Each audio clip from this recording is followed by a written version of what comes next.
ఇప్పుడే జీ5 app download చేయండి. చూడండి మీ ఫేవరెట్ టీవీ షోస్ ఎప్పుడైనా ఎక్కడైనా. మామా, ఈ చీర అత్తయ్య గారికి ఎలా ఉంది?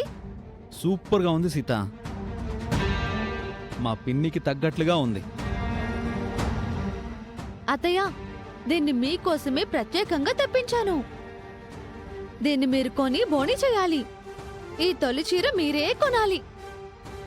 అవును పిన్ని, మీ చేయి చాలా మంచిది కదా. మీ చేత్తోటి తొలి చీర కొంటే సీత సంవత్సరం తిరిగేసరికి ఇలాంటివి 10 షాపులు పెడుతుంది.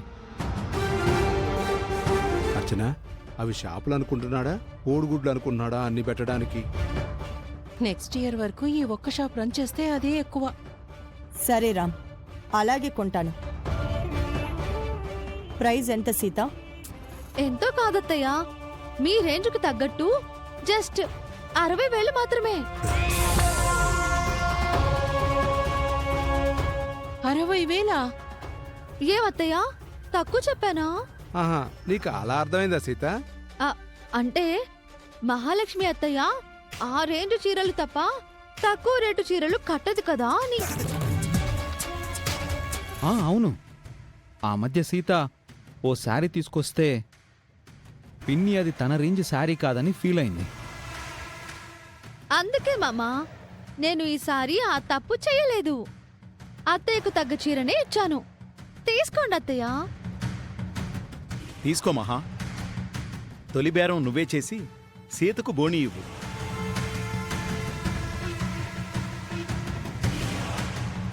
మహా, ఈ చీర రేటు అంతుండదు మహా. తెలుసు, కానీ తప్పేలా లేదు. ఏం చేయను? ఏంటి గుసగుసలాడుతున్నారు? ఆ అత్తయ్యకు చీరిచ్చి మీకు ఇవ్వలేదనా? మీకు కూడా ఒక చీర తీసి పెట్టాను చిన్నత్త. అవునా సీత? నా దగ్గర అంత డబ్బు లేదమ్మా, కాస్త చీప్లో ఇవ్వమ్మా. అందుకే మీకు 20,000 చీర తీశాను చిన్నత్త.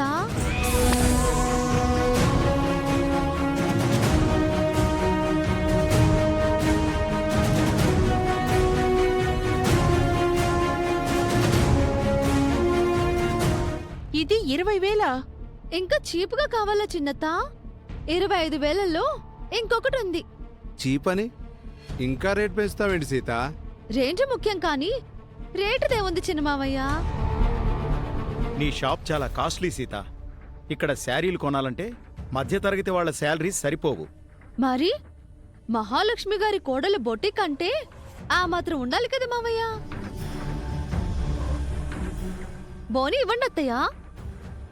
జన, హ్మ్.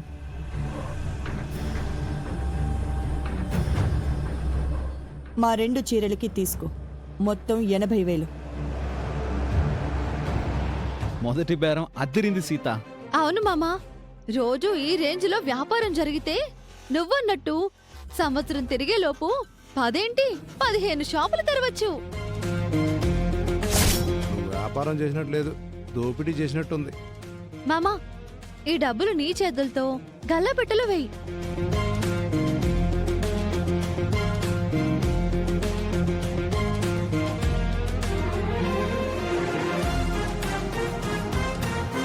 జీ5 యాప్ డౌన్లోడ్ చేసి అన్ని ఎపిసోడ్స్ పూర్తి ఉచితంగా చూడండి.